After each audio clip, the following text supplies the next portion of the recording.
Hello friends, welcome to my channel Hema's diaries. ఈ వీడియోలో మీకు నా స్టైల్లో చేపల పులుసు చేసి చూపిస్తానమాట.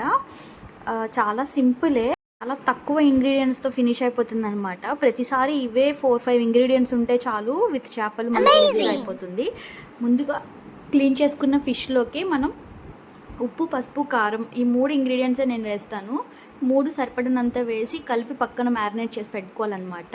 ఫస్ట్ మనం కడిగేటప్పుడు కూడా పసుపు, కల్లుప్పు వేసుకొని మంచిగా క్లీన్ చేసుకుంటే అందులో నీచు స్మెల్ అనేది పోతుంది. వాళ్ళు క్లీన్ చేసి తెచ్చుకున్నా సరే మనం ఇంటి దగ్గరికి వచ్చిన తర్వాత మంచిగా క్లీన్ చేసుకొని ఇలా ఉప్పు, పసుపు, కారం వేసుకొని కలిపి పక్కన పెట్టుకోవాలన్నమాట. ఇది వచ్చేసి 1.5 kg చేపలు. వీటికి నేను ఒక మీడియం సైజు ఒక 4-5 ఆనియన్స్ తీసుకున్నాను, ఒక 3 టమాటా, ఒక మిర్చి ఒక 6-7 ఉంటే చాలు. ఎందుకంటే ఇంకా ఎక్కువ ఉన్నా మనకి బాగుంటుంది. చింతపండు పులుసులో బాగా అవి నానుతాయి కదా, ఆ మిర్చి కూడా టేస్ట్ బాగుంటుంది, అంత స్పైసీగా ఉండవన్నమాట. దీంట్లోకి గరం మసాలా ప్రిపేర్ చేసుకున్నాను. ఇందులో ఏమీ లేదు, ధనియాలు, గసగసాలు, నువ్వులు, చెక్క, లవంగం వీటిని నేను రోస్ట్ చేసుకున్నాను, ఫ్రై అనమాట. అంటే వితౌట్ ఆయిల్ అట్లా నార్మల్గా ఫ్రై చేసుకొని వాటిని పౌడర్ చేసుకున్నాను. జింజర్ గార్లిక్ సపరేట్గా పేస్ట్ చేసుకున్నాను. దీంట్లో తక్కువే పడుతుంది, మరి మనకి చికెన్కి వేసినంత ఎక్కువ స్పైస్ వేయక్కర్లేదు, అదే జింజర్ గార్లిక్ పేస్టే. అలాగే చింతపండు నేను ఒక నిమ్మకాయ సైజు అట్లా ఏం చెప్పలేను, కొంచెం మనకి పులుపు తినాలనిపిస్తే కొంచెం ఎక్కువ, లేదా ఆల్రెడీ టమాటా వేసాం కాబట్టి కొంచెం తీసుకొని నానబెట్టుకొని పులుసు పెట్టుకున్నాను, అంటే పులుసులా కలిపి పెట్టుకున్నాను పక్కన. ఇప్పుడు కూర స్టార్ట్ చేసేద్దాము.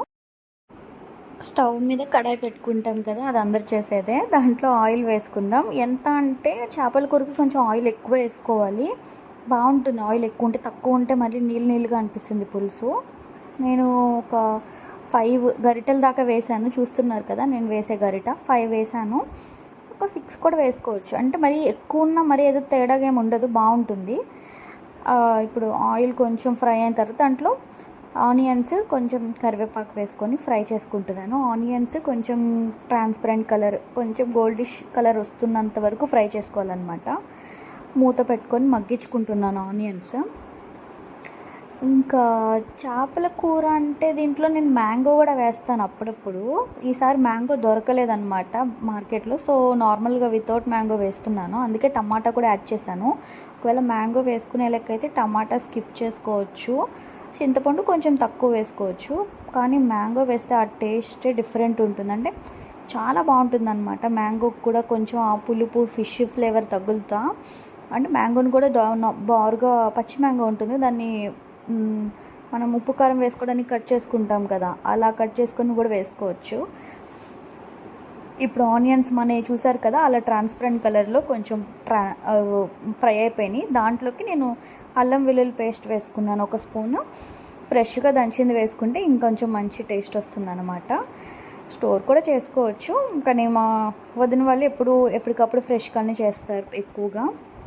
మసాలా కూడా ఎప్పటికప్పుడు ఫ్రెష్గానే దంచుకుంటారనమాట. నేనంటే మిక్సీలో వేసాను, మామూలుగా అయితే రోట్లో కూడా వేస్తారు. ఇప్పుడు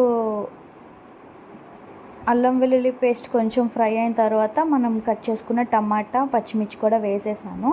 వేసి ఇవి కొంచెం టమాటా తెలుసు కదా, మెత్తగా సాఫ్ట్గా అయ్యేదాకా కుక్ చేసుకోవాలి.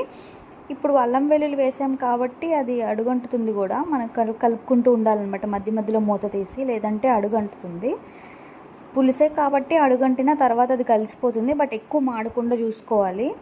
చూసారు కదా, ఆయిల్ సపరేట్ అయింది, టమాటా అవన్నీ కూడా బాగా మగ్గిపోయినాయి. ఇప్పుడు నేను వీటికి సరిపడా ఉప్పు, కారం వేసుకుంటున్నాను అనమాట. ఆల్రెడీ మనం ఫిష్లో మ్యారినేట్ చేసినప్పుడు ఉప్పు, కారం వేసుకున్నాం కదా, ఇప్పుడు మరి కొంచెం ఎక్కువ అటు ఇటు కాకుండా వీటి వరకు వేసుకుందాం. యాక్చువల్లీ చేపల పులుసులో లాస్ట్ వరకు మనకు ఉప్పు, కారాలు అటు ఇటు అవుతూనే ఉంటాయి. పులుపు ఎక్కువ అవడం, సో ఉప్పు వేస్తాము, కొంచెం కారం వేస్తాము, అట్లా అడ్జస్ట్ చేసుకుంటూనే ఉంటాం లాస్ట్ వరకు కూడా. మీరేం భయపడక్కర్లేదు ఎక్కువైపోయిద్దేమో అని.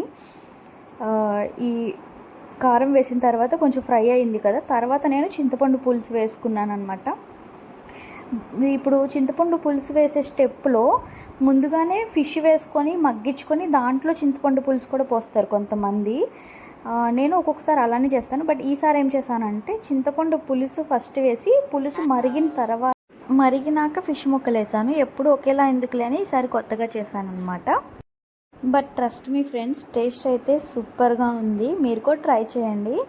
ఈ గ్యాప్లో మన పులుసు అయితే చక్కగా మరిగిపోయింది. ఇప్పుడైనా ఉప్పు కారం తక్కువ అటు ఇటుగా ఉంటే అడ్జస్ట్ చేసుకోవచ్చు. ఇప్పుడు నేను ఇందులోకి చేపల ముక్కలు మనం మ్యారినేట్ చేసాం కదా, వాటిని యాడ్ చేశాను అనమాట. చేప ముక్క వేసిన తర్వాత గరిటెతో ఎక్కువ కలపకూడదు. కుదిరితే కొంచెం అలవాటు ఉంటే కనుక దాకని డైరెక్ట్గా మనం క్లాత్తో పట్టుకొని ఇట్లా తిప్పితే కనుక మనకి అవుతుంది. ఆ వీడియో నేను యాడ్ చేయడం కుదరలేదు, ఎందుకంటే ఒక చేత్తో ఫోన్ పట్టుకొని వీడియో షూట్ చేశాను. ప్రజెంట్ అయితే ఆ ఎక్విప్మెంట్స్ ఏమి స్టాండ్ అవైలబుల్గా లేవు నా దగ్గర, అందుకని అనమాట.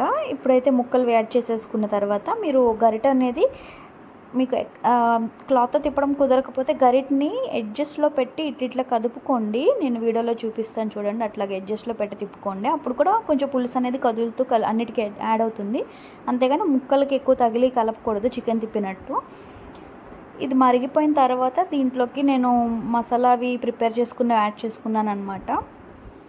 ముక్క బాగా ఉడికిన తర్వాత పులుసులో ఇలా చేపల పులుసు వేడిగా అన్న తినొచ్చు. నాకు ఇలా కూడా బాగానే నచ్చుతుంది. లేదంటే చల్లారిన తర్వాత లేదా నైట్కి నెక్స్ట్ డేకి అయితే బాగుంటుంది అనమాట వండుకున్న తర్వాత. నేను మసాలా వేసుకున్నాను. మసాలా వేసినాక కూడా ఒక 5 minutes ఉడికిచ్చాను. ఆ మసాలా పచ్చివాసన వండుకున్నాను. అంటే ఆల్రెడీ ఫ్రై చేసే మనం పౌడర్ చేసుకున్నాం, బట్ స్టిల్ వేసిన తర్వాత కొత్తిమీర కూడా యాడ్ చేసుకొని ఒక 2-3 minutes ఉడికిన తర్వాత స్టవ్ ఆఫ్ చేసుకున్నాను అనమాట.